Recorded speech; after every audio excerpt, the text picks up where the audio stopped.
I'm thrilled to welcome back Michael Watkins, who joins us today to discuss his latest book, The 6 Disciplines of Strategic Thinking, Leading Your Organization into the Future.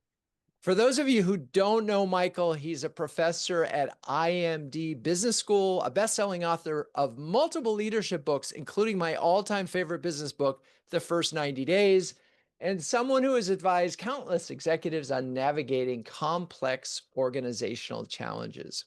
So what excites me today about Michael's framework is it's not just academic theory, it's a practical roadmap for how leaders, especially CMOs, can lead strategic thinking in their organizations. We talk a lot in this community about CMO plus. Well, that plus could very well be strategy if you understand exactly how to make it happen. So, Michael, welcome back. How are you and Well, where are you this amazing day? well, delighted to be back, and I live just outside of Zurich, Switzerland, and that's where I am today, mercifully. It's not Amazing. always the case, Drew, but when I'm here, it feels great to be here, right? I'm sure many of your participants feel the same way when you kind of come to rest someplace. It's a beautiful thing, right? It It is happens. a home sweet home, so to speak. Or so well look, if just in case our audience wants to leave early, needs to leave early, or we need to convince them to stay, maybe you could outline three, say, biggest mistakes you see leaders and maybe especially CMOs, as you if you can, make Yep, when it comes to strategic thinking and driving strategy. yep. So number one is not doing it, not participating in it, Drew. I mean, it's a fairly obvious one, right? I Great. mean, these days I'm writing a lot about what I call enterprise leadership, Drew, these days, right? Which is basically, leadership at the top team level, with strategic implications.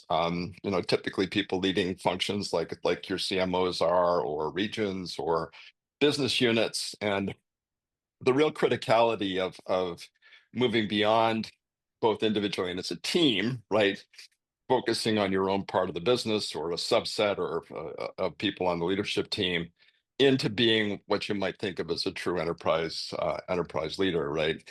And maybe the most important dimension of that is participating actively in um, shaping, crafting, and executing the overall strategy of the organization, right? And I've been writing recently a little bit about, I call it the wearing the two hats problem, Drew, right? Of sort of showing up at the leadership table, both, representing your own function, in this case, your CMOs, but also being there as well for representing what's good for the enterprise as a whole, and the challenge you can face in kind of balancing those tensions, right? And I think I think maybe not a trap exactly, but an admonition and invocation, right? Which is step into the strategy sphere, right? View yourself as core, because I think you are core to shaping the strategy of the organization. Be able to participate actively in the strategic thinking that must go on at the level of the leadership team. Be prepared sometimes, and we can talk about this later if you're interested, to maybe compromise a bit on what your own organization would love to see happen in the name of the of the greater good. Yeah, so that's kind of the big picture framing that I Okay. would I would put on it. All right, and we'll get into how the Yeah, CMOs can do it. And definitely, I mean, we talk a lot about in huddles about being a business leader first and a marketer second, and so you don't yep. get pigeonholed. And the worst thing you could hear, oh, you're just the marketing person, which is not music to any CMO's ear. So, and we'll talk about that. Okay, but what's the second mistake? So from a strategic thinking point of view, I think that's a really important and big one, which is not engaging with your team and not building strategic thinking capability in your team, and maybe thinking that you have to be the primary strategic thinker for your team. I'm very big these days. I'm working on a framework for how leaders can deal with the current turbulence, Drew, which is to me unprecedented, right? I've done this a long time. I know you've done this a long time. I've never seen in my career before times as challenging as I'm seeing right now, right? And it's technology and AI, obviously, but it's also geopolitics and high levels of uncertainty and we could go on and on and on Yep. with this, right? And so equipping leaders for the ability to do that, I think, is a big piece of this. And one of the most important things think you need to do as a leader and as a CMO is move from thinking about yourself as needing to exert central control to embracing shared leadership, right? And to me, shared leadership includes, absolutely critically, engaging in a shared way in strategic thinking, right? And so really, and not doing that in a, oh, we're going to have a strategic planning workshop, hurrah, right? Let's all get Right. together and go offsite or onsite these days, who knows, right? um and have a session on strategic thinking. No, it's really about how do you embed strategic dialogue into your operating rhythms, right? Every day. How do you encourage strategic thinking and build strategic thinking capability in your team, right? So great that you're already talking about, CMOs need to be business leaders. What I would also add is you need to be builders of strategic thinking capability in your teams and not feeling like you need to do it all on your Yeah, own. that one is it's such an interesting one because I wonder, and in this group, and I poll them privately, would they see themselves as building that strategic muscle themselves and broader below? And we'll talk about that more Yeah. because I do think how you do that is really important too.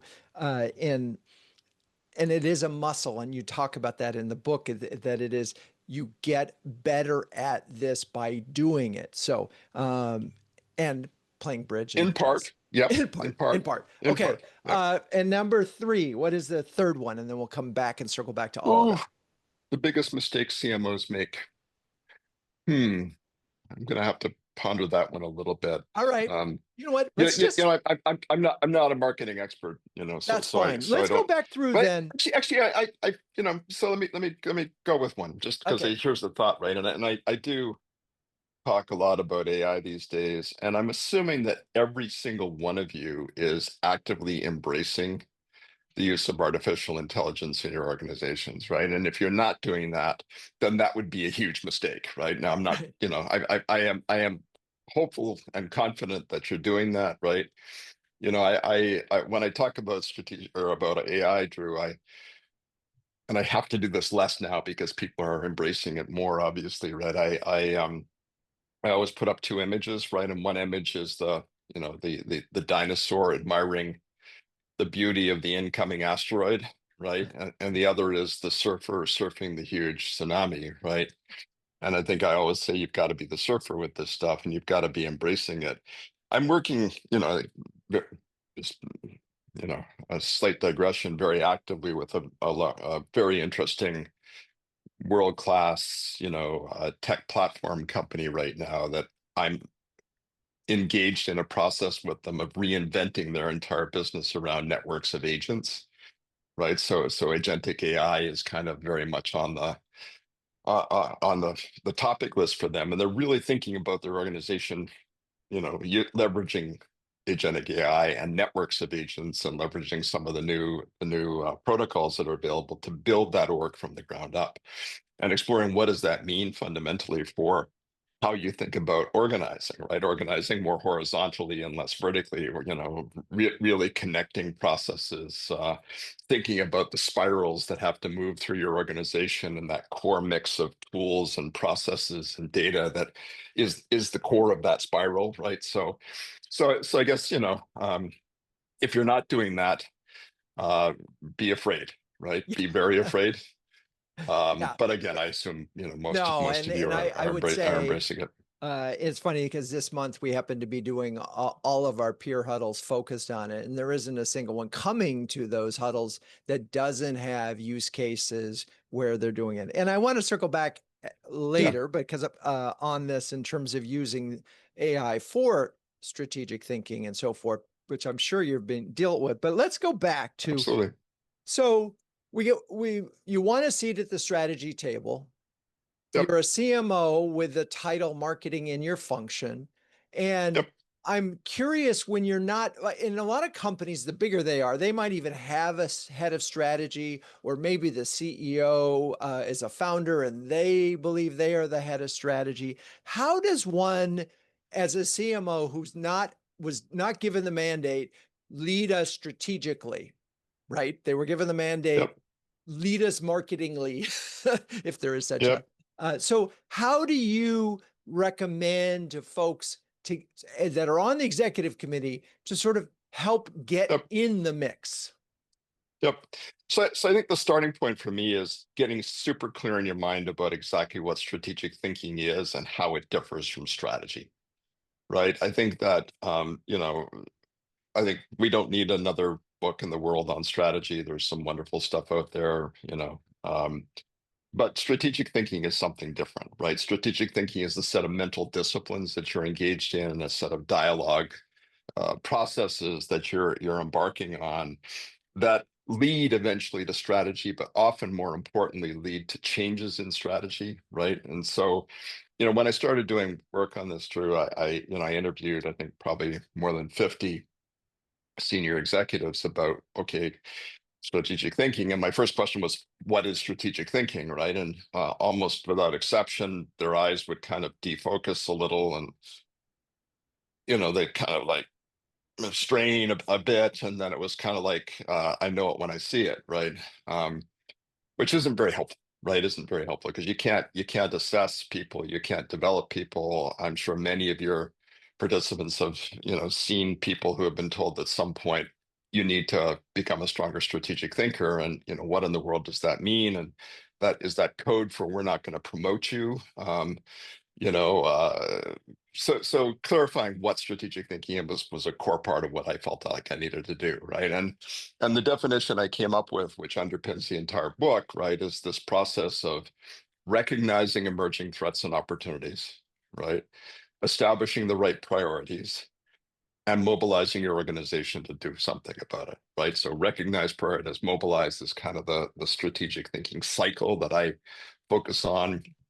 It's not an accident that the initials of that are RPM. It's, I'm trying to convey that moving around that cycle fast is very important. I'm sort of building, by the way, on work that was done in the military, right, about the revolution of military affairs and how you move faster than your enemy, right? But you'll notice that nothing I just said has to, it is directly about the strategy of the organization, right? It's about adaptation, right? And most of what I'm interested in these days is adaptation, right? It's about how do we build organizations that are more adaptive, and I view that strategic thinking as probably the most important foundation for that. Right. There's other things we could talk about. I wrote an article recently on the key elements of adaptive organization, right? So, but if you're not thinking strategically, if you're not recognizing, prioritizing, mobilizing effectively, it doesn't really matter, right? Because you're going to get almost inevitably blindsided. And that leads to some interesting sort of tensions, between planning and executing and learning and adapting. And how do you sort of strike the right balance between those two things, right? We still need to plan and execute, but typically it's on shorter cycles um, than we used to. But that critical piece of learning and adapting, and how do we really embed that in the organization is critical. And then I think to get back to your question, right, what that means is not that you as a CMO need to be talking about strategy but you need to be engaging in the process of discussion in a way that conveys you're a strategic thinker, right? And that can be as simple as, if we do this, what happens next? you know, it can be things like, if we sort of step back and take a look at this and think about it from the broader customer perspective, where does that take us, right? If we try to integrate that with what we're doing in product development, right, does it all fit together? And one of the resources I'll send actually, Drew, afterwards is a Harvard Business Review article that a colleague and I wrote about communicating like you're a strategic thinker, right? So um, and it's really about what we're talking about, right? Which is engaging in dialogue in a way that conveys that you are thinking strategically, right? And my father, who was a bit of a humorist, used to say it's important to at least look like you know what you're doing through, right? And so, being able to engage in discussions at the leadership table in a way that conveys that you're thinking strategically, I think is a key piece of this. So that'll be one resource that I'll I'll That's uh, great. Thank you for I'll, that. I'll, And I'll be so I sending want to to go you. So recognize, prioritize, and mobilize. And so Yep. I want to talk about sort of a common challenge that in the last 6 months, because of the economic uncertainty, because of the technological disruption, and CFOs have become CFNOs again. Deal cycles have lengthened, and when you don't win, you typically don't win because they didn't buy anything. It's not even you lost to a competitor necessarily. So a lot of business. And so what happens in that standpoint is if they look at the salesperson, the marketing person, they say, well, you're not hitting your numbers. See ya. And there's a bigger issue. And there's probably the need to recognize, prioritize, and mobilize in a different direction. Yep. And so I'm imagining that's what this is about. It's like recognize 100%. it's not a marketing problem right now. It's a much bigger problem that, in fact, marketing Yeah. could probably help solve, but it's a go to market and promise problem. So absolutely, right. And you're taking us, I think, through in very interesting directions, right? Which is, again, I'm doing a lot of thinking about different pieces of this. And one piece I was writing about was building organizational sensory systems, right? The systems that help you sense and respond to what's going on in the external world, right? And it's one of the articles again I'll send to you. And I dug very deeply into how Amazon does it, right? So what are the strategic sensors, if you will, that the organization has to detect what's happening in the external environment with customers, for example, right? Or operationally, what's happening in the supply chain? What are the internal sensors they have that detect what's going on with, engagement levels, as an example? And then how do you kind of integrate that information? How do you apply, and Amazon's brilliant at this, analytical intelligence to get predictive insight out of it so that you're not you're not reacting, right? You're shaping, which is ultimately the goal of this, right? The goal, and again, I go back to some very famous work that was done by the military, is to be the one that is shaping what's happening and not the one that's responding to what's happening, right? But in order to do that, you need to have that sensory system out there. Think of it as like the nervous system of the organization, right? Sort of that's detecting what's happening, right? And if you have that sensory system working, you get early warning, and you don't. Then I think what's critical is you don't get kind of point solutions, sort of point definitions of the problem, right? Congratulations, it's a marketing problem. Congratulations, it's a supply chain problem, right? They're typically much more nuanced than that. And that's, I guess, another piece of this, which is how do you be sure you're solving the right problems? I mean, one of the key things in strategic thinking, and I talk about it a fair amount in the book, is framing problems as a leadership team, right? And making sure you're actually solving the right problem and not, I mean, the joke was jumping to solutions, right? You're not predetermining what you think the problem is. Yeah. So I think these pieces kind of fit together. If you've got a sensory system that's seeing what's happening and allowing you to proactively respond, if you're doing a good job of framing and exploring what the real problem is as a team, right? Then you're not going to get caught in this, congratulations, we're going to do a ritual execution of the CMO because, that we can't think of anything else to do, right? Given what's going on. Well, what's interesting to me is that from a CMO standpoint, they, in theory, have a sensory system as you describe it. They are, a lot of them have services like Gong or Outreach Yep. where they're listening to all the calls, or they Yep. have customer advisory boards, or they have other ways of recorded input from customers and prospects that are giving them. Now, it may be this moment, it may not be 6 months out, it may not be trend, but it's certainly a lot of data that would at least give them strength at analyzing some of this. I think there's sort of two things I'm wondering about right now. One is the CMO wants to be part of this conversation, and Yep. they may or may not be asked. The CMO also has a lot of information in theory that very few other folks have, which is customer data, Yep. customer input. And it feels like Yep. that might be the Which is a lever. huge source of power, to your point, Drew, Right. And right? is that the point that they can use to sort of say, I deserve a strategic seat at the table because I can represent the customer and I kind of know where they're going right now? Yeah. So yes and no. right? I Okay. think, yes, absolutely, that information is a source of power. I think sharing that information, is critical, right? But I think then moving beyond that information, right, to say, look, we need to look at this problem not just from a customer perspective, and here's some customer data that helps us think about that, but what are the implications for the supply chain?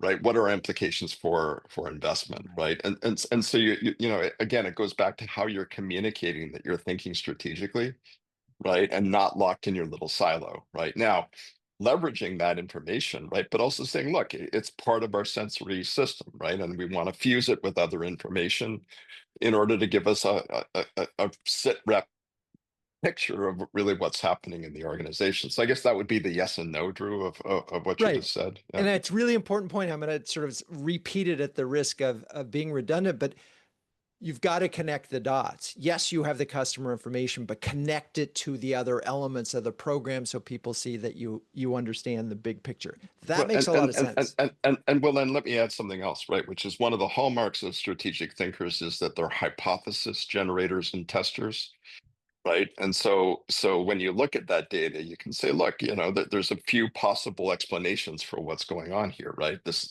this explanation, there's this explanation, there's this explanation. Let's talk about how we're going to test and dive deeper collectively into understanding which of those hypotheses is the right one, right? So not getting locked into kind of solution provision, right? Right. But but thinking in terms of hypotheses, and the instant you start talking in a leadership team, in my experience, right, of saying, hey, you know, it it could be this, right? And that's the most obvious place we're going to go and jump. But let's consider the possibility that it's that. And let's at least kind of do a little testing. You're automatically in the realm of demonstrating, I think, that you're a strategic thinker if you do that. Well, there's a couple of things. One that I love is hypothesis is not the same as opinion. You're not saying, Or hey, assumption. this is the way I think we should be doing it. What you're saying is the evidence suggests these two courses of actions can work. So my hypothesis is this, and it's sort of giving a why Yep, to that. But we can test this. And what's so interesting about right now is that it used to be harder to test things than it is. You can create synthetic research and get answers really, really absolutely, fast. So, absolutely. so hypotheses are testing. You probably can test your hypothesis before you even get to the leadership team. Now, I wanted to go back on this a little bit and talk about so and the difference between 2 years ago and today is you used to be sitting in front of a zillion transcripts of interviews and sorting through it and finding things was really hard. Now you don't have to do that. So suddenly there is access to information and insight that, assuming you know how to prompt and use these things effectively and really Yep. do that. So I and one of the bigger questions, I'm sorry, I'm going off on a tangent No, now. no, good. As I was thinking about this, is you talk about building towards the end of the book, building strategic muscle and using this muscle and getting better and better and about it. And I'm wondering if we turn over some of this stuff to the machines, are we going to effectively lose that muscle? Yeah. Well, this is such a great point, Drew. I think one of the biggest risks with AI is that it's going to make us stupid, right? Because we're going to reflexively kind of go and ask it questions. And I'm a professor at the IMD Business School. I'm also, I do my own private practice and other stuff, as you know, right? I've recently been teaching as part of a module that we've introduced into our MBA program, brand new, called Transversal Skills, right? And if you look at sort of the research about, what skills are going to continue to be valuable in the future, it's strategic thinking, it's systems thinking, it's scenario planning, right? It's that whole cluster. It's powerful simplification and communication, right? There's we've taken what was traditionally a functionally oriented traditional MBA program and we've said no, right? What really is not no, we still do it, but what's critical first is to have this transversal set of thinking skills, which are at its foundation, I think, different elements of strategic thinking and communication, right? And so we're putting an enormous amount of effort now into educating our MBA students to think in terms of these transversal skills, right? It's become an absolutely central part of it. I teach them that, and as part of that, we're teaching them how to use AI to support transversal skills, to get to your point, right? And part of the way I do that when I'm teaching students is, okay, here's a case study. Do not, do not, input that case study into, pick your favorite model, and ask it to tell you what the answer is. Like, do not do that, right? And in fact, my assignments are exactly to, read this and think about it and come up with your own hypotheses and come up with your own things. Think about how to engage the AI in a discussion about it, and then write to me about what you learned through that interaction with the AI, right? So treating AI, and this is the way I use it every single day now, right? Is really as co-creation and thought partner, right? Not as search on steroids, right? Not as give me the answer, right? Because you go down that road, you're really, I think, undercutting your thinking ability in fairly profound ways. One interesting part of this, and I think we can go back to your second point, which is build a team of strategic thinkers.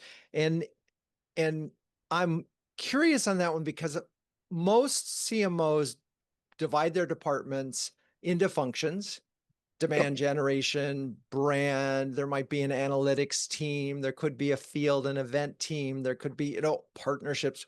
There's these multiple functions, and Yep. they do come together. But I really wonder, and I don't have the answer, but we'll talk about it in huddles in the future. Is Are they convening this group as strategic thinkers, or are they doing to their team, their number twos, what is being done to them?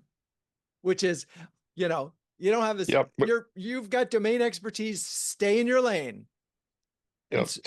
how do we fix that? So I think that would be a great little piece of research to do, Drew, right, with your population, is do a bit of surveying about, are you engaging in strategic thinking with your team, right? And by the way, there's I think some fundamental foundations of how you do this with the team, right? I always start with people, right? Do you have people who are capable of strategic thinking, and do they have growth mindsets? Yes or no, right? And then there's psychological, and if the answer to that is yes, then is there psychological safety, right? Sufficient to let that group of people engage in open dialogue about what you want to be talking about? And if the answer is that yes, then do you have a set of operating rhythms and processes that are focused on engaging in strategic dialogue at least some of the time, right?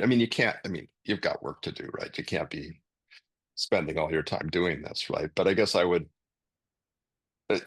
focus your folks a little bit on the question exactly, right? Which is, are you leveraging your team as much as you could to help carry some of the load, which I know you're all kind of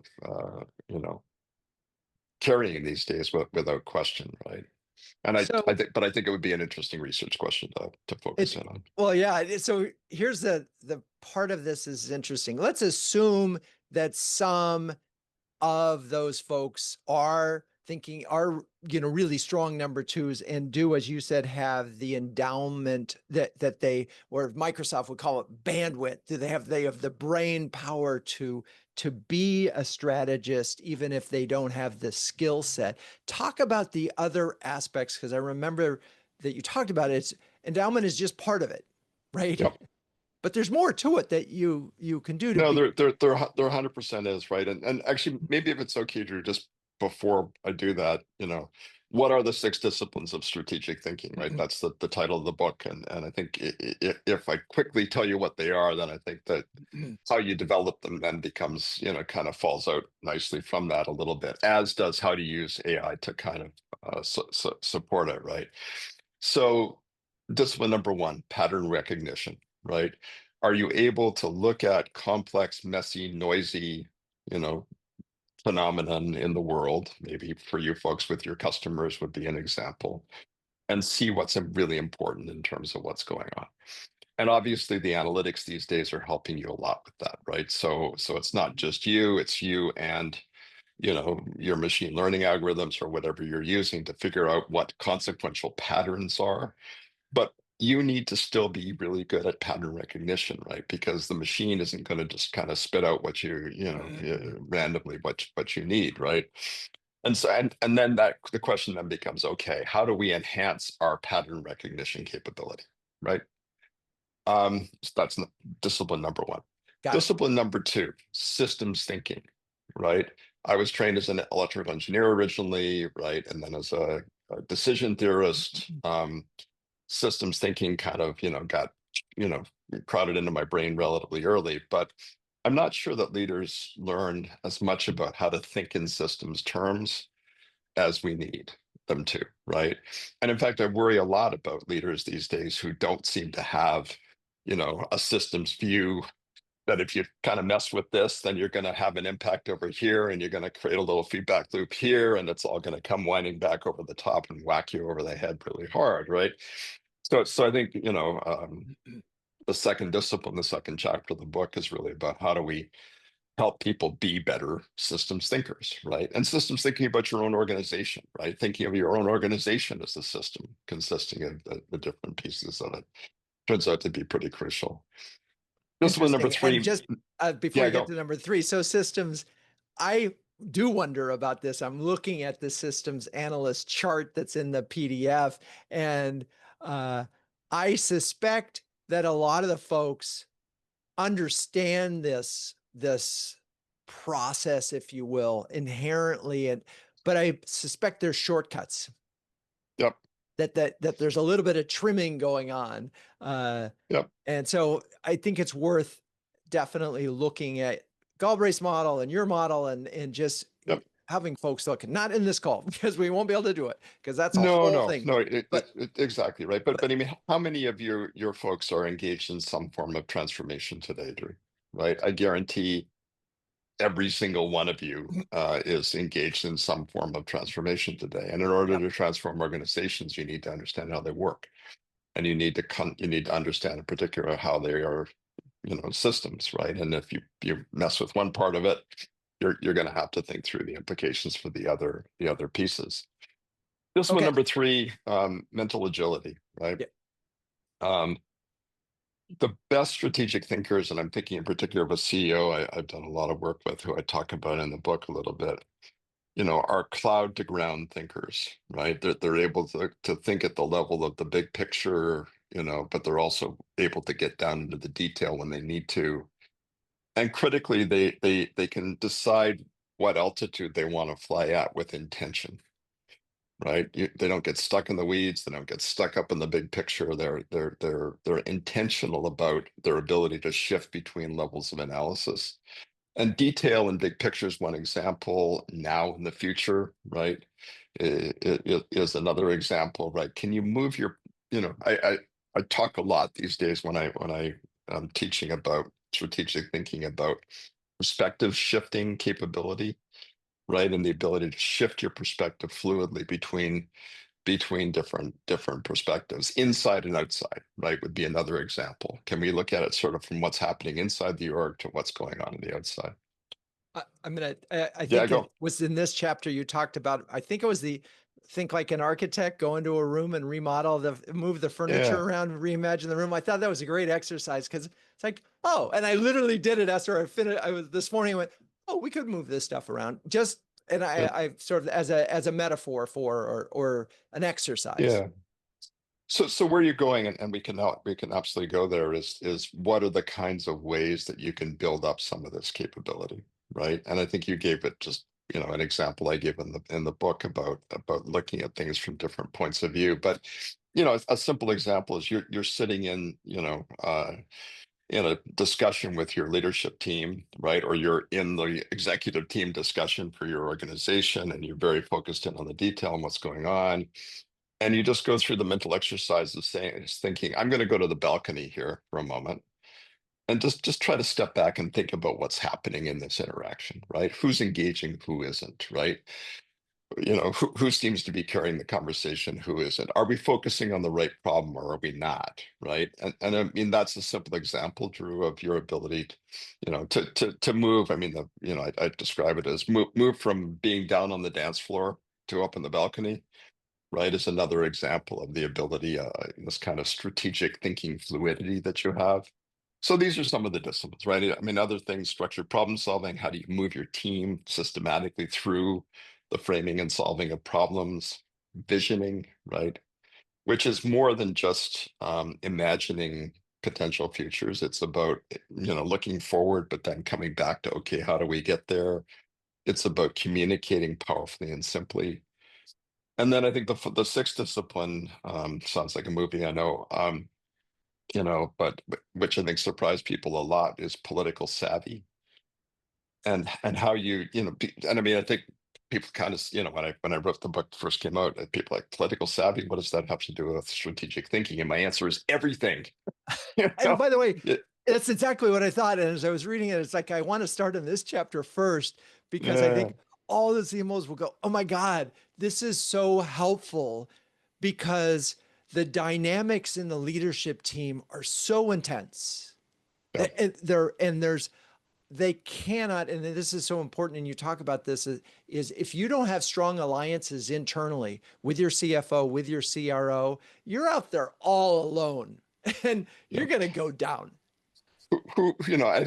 Everyone in this call, ask yourself, whose support is make or break for you, right? Whose support is make or break for you, right? What are the most critical alliances you need to build, and how effective have you been in building, right? And I think, I think a little bit about my background, Drew, but before I was a leadership professor, I was a negotiation and diplomacy professor, right? And so I spent, more than a decade studying complex negotiations, international diplomacy, working on very high level negotiation. And so when I started writing about leadership, right, the first 90 days, but also this book, I imported a lot of what diplomats know how to do into this work. And it's highly strategic work, right? Mapping out your stakeholders, understanding networks of influence, thinking through sequencing strategies, right? Who do I talk to first, in what order? When do I convene people, right? When do again, when I teach about this, I sort of joke sometimes and say, how many of you have been in a meeting and realized that the real meeting has already happened, right? So the meetings before the meetings, the meetings after the meetings, not confusing relationships and alliances is another kind of thing I bang away at a fair amount, right? Because you can have a great relationship with someone and they're not an ally in getting something done that's critical. You can have a not so great relationship and you can have an alignment of interest, right? Diplomats focus on alignments and agendas, right? And so that chapter is really at its foundation about thinking about organizations through a political lens, understanding stakeholders, understanding agendas, understanding how to build alliances. There's a really interesting, if you just read that chapter and you're a fan of Impact Player Liz Weissman's book, they Yep. align so well, because I think part of this thing is, you're the head of marketing, so it's about marketing success when you're really a leader, and therefore it's about company success. And if you could figure out how to be an impact player without taking the credit, right, and just get the stuff done that needs to get done, and make everybody else on the team look good, you probably control your destiny. That and writing the Eh, CEO speeches. Yeah, but funny you said. I was just talking to a CEO speechwriter about an hour ago. But yes, indeed, right. No, look, I think that there are fundamental principles here, Drew, and I think that, I advise people a lot these days on taking new roles successfully, right? Right. And of course, identifying your stakeholders and, in those first 90 days, figuring out who are the most critical allies that you need to be, building those alliances with is absolutely critical. But I always say, look, lead with how you can help them. Lead with how can I help you be successful, right? Because that's usually, and I think it connects directly what you just said, a very important kind of foundation, right, for building those potential alliances. And it feels like I'm imagining sticky notes. CFO, how can I help? 1, 2, 3. CRO, Yep. how can I help? 1, 2. They're sticky notes and they're right there. Yep. And But and also obviously, asking who has influence in the organization and right. why, right? I mean, it's just it's always recommend the leaders I work with do a mapping of influence networks in the organization. And by the way, these days you've actually got more data often to do some of that mapping, if you want to. Yeah. It's so interesting. And I wonder, that was a sort of revelation to me, the notion of looking at your leadership team and saying, huh, who's connected with who has power, where the body's buried, how, sometimes if you're the new one in and it's established team, it takes a while to figure that out. Yep. And again, this is where your first 90 days book is so helpful because you outline the process for how to figure that out. Yep. Well, and actually, I recently wrote an article specifically, so I'm making a list of things I'll send with to you afterwards, right, about accelerating political learning about organizations that goes exactly and directly into this, Drew, which is how do you speed up that process, right, of figuring out, who's connected to who, what are the critical interdependencies, what are their agendas, yeah, no, and there's a lot I think you can do to speed up that process as a new leader. And it's fascinating because we started the conversation talking about strategic vision and building strategy. And the irony of all of this is you can't accomplish that without this political savvy, right? You could be the 100%. most brilliant strategic planner, the smartest person in the room, but if you haven't built your alliances, if you haven't expressed yourself with hypotheses as opposed to this is what we should do, if you haven't built these alliances, it doesn't matter how smart you are, which is again fascinating in all of this. Okay, I want to remind our audience that if you have any questions, put them in chat. And I'm particularly interested in strategic challenges that you might have within the organization that you had that you can ask while Michael is with us. We've talked a little bit about how AI is impacting that, and I'm curious, and you did reference it in your book, but one could think perhaps that you could put all this information into a deep research project. You could say, go analyze the competition, come back to me. You could put this framework. You could actually pretty much program this whole thing in there with all the, and it could outline some pretty smart hypotheses. What's your thinking on the role of AI right now in terms of using it for strategic vision? So use it for every single one of those things I just mentioned, right? Because it's valuable for all of them. Yeah, but don't. Yeah. I've set up my own AI system to operate through different personas, I call them, right? There's an educator persona, like teach me about this. There's an analyst persona, help me understand, and I leverage the deep research feature right there, Drew, in ChatGPT and also in Claude 4 these days. There's the thought partner, there's the co-creator mode. Like I've literally set up my system to help me do specific things that I need to do, right, in order to engage in my forms of strategic thinking. I think so that'd be point one. Point two is I think that people need to understand, and I think your participants almost certainly do, both the different types of AI and also the evolution of AI and where we're going with this, right?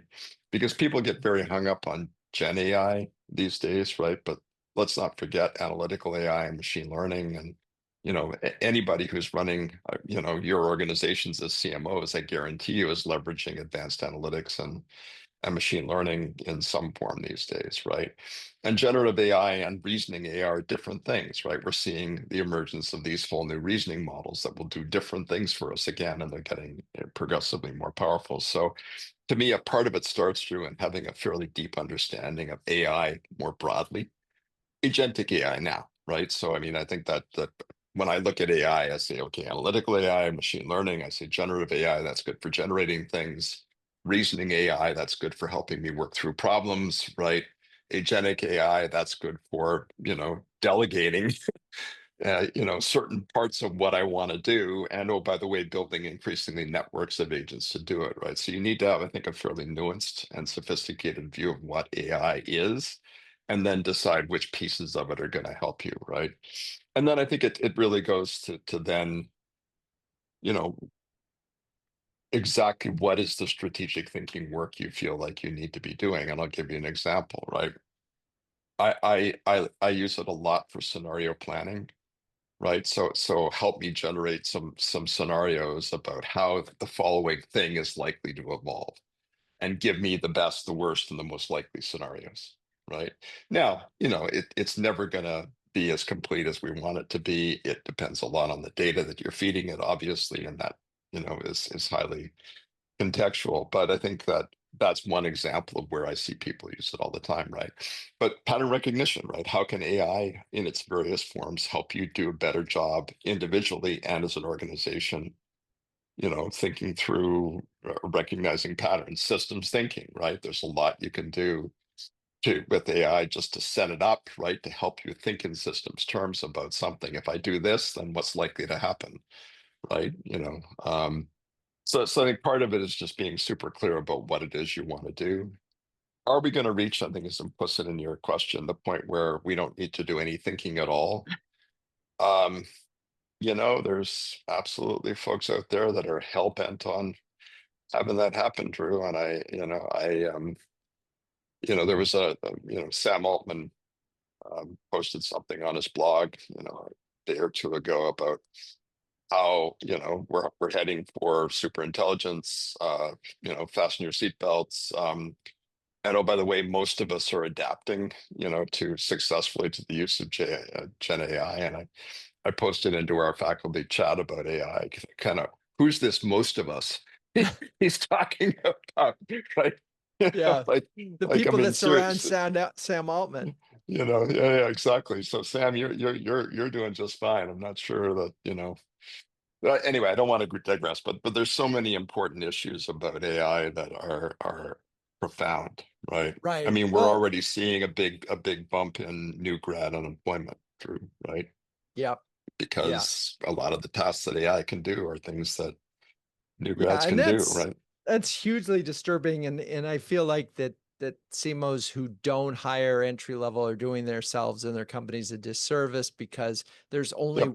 part of what you talk about in your book is these are muscles that you grow as you work, and you can't suddenly become an executive editor without having been a copy person at the beginning, right? You Yeah. can't, Or a systems architect without having learned how to code, right? right? Or And or a legal partner without having done basic legal research. I mean, again, this is a bit of a digression, but I don't know how we build expertise if we don't have entry level paths that bring people into organizations. right. Just like I don't know how economies are going to work if we have AI doing everything for us. I don't just I've yet to hear good explanations of how that's going to Right. work exactly, and that worries me a little. Yeah.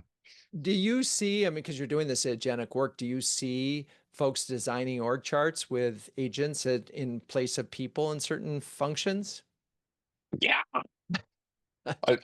No, and I see organizations that have already,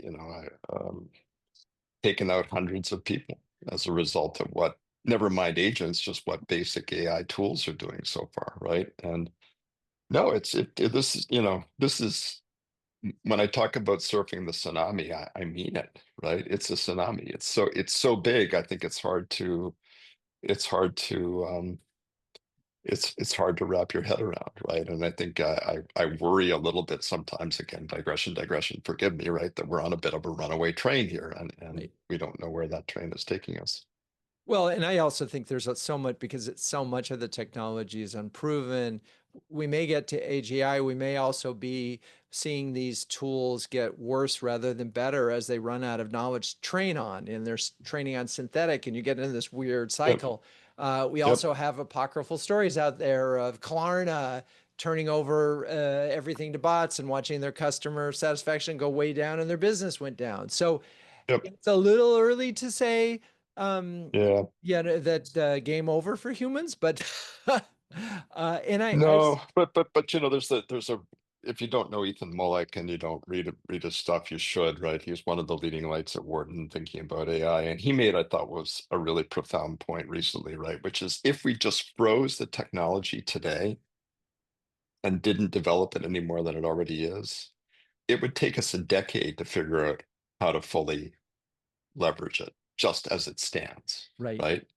But it's moving with extraordinary speed still, right? I mean, we expect Chat GPT 5 will be out in the next couple months, right? I use Yeah. 4.5 and O3, and it's going to combine those and be better. And it's astounding, right? To think of what the implications are going to be. But you're absolutely on the right track with it. All Yeah, right. Well, fantastic. we have digressed. I Yep, do think it's a really interesting moment, and just using these tools to be better strategic thinkers and understanding. I think what's so important about the work that you're doing is there are frameworks that you can use that you may not be thinking about in the strategic process. And if you had those and you use AI and you work the sort of political aspects of things, you could be a strategic player at your company. Absolutely. 100% you could. No, and And I think that's the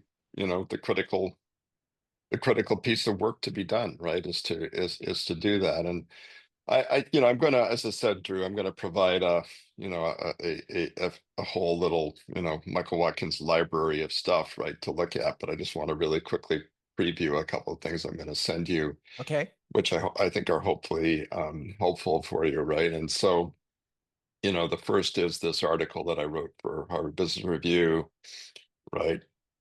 How to prove you're a strategic thinker, right? That goes into the whole thing about how do you communicate like a strategic thinker, right? Which is hopefully going to be a helpful one for you. There's one about building your intelligent organizational sensory system for strategic agility, right? Which gets us into this whole idea, and this is the Amazon example of how you kind of do that. I'm going to send you one that's basically about building strategic thinking capability in your team.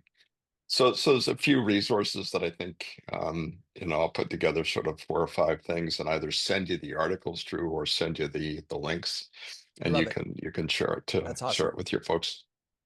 Well, all right. So if you had one thing for the key takeaway today to immediately improve the strategic thinking of the CMOs and CMO huddles, what would it be?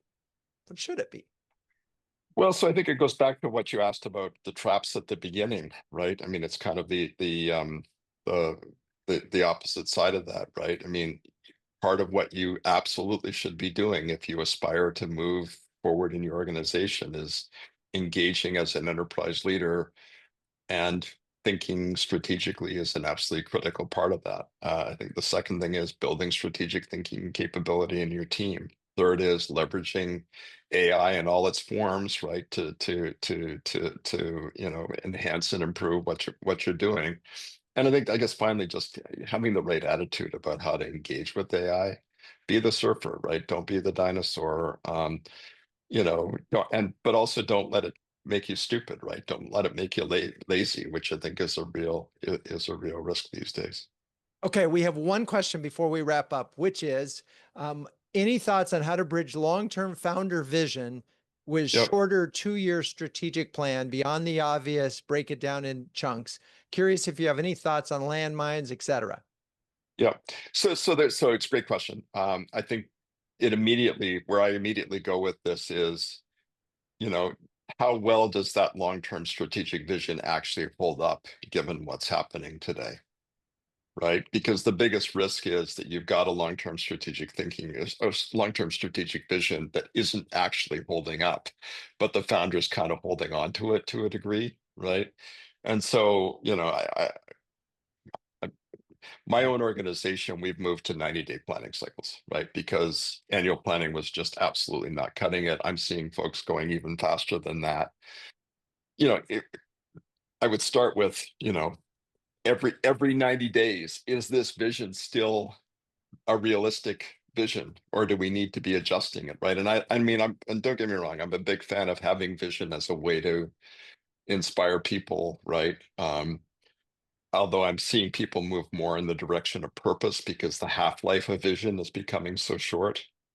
But I guess to me, the biggest risk, Nikhil, is just that you've got a founder who's locked into this vision, and is it really Right. holding up, right? Under Don't want to necessarily be Blockbuster in this scenario. no, All right. Well, look, Michael, I mean, we didn't even get to purpose and vision and the difference between all of those. So, but read the book because he does explain all of that. Thank you for sharing the insights with you and with us. Uh, 100%. you know, I think the thing that my biggest takeaway, it's not about having the right answers. It's about having better questions and understanding what it takes to sort of navigate this uncertain future so you can help lead your organization through the 100%. tsunami. All right.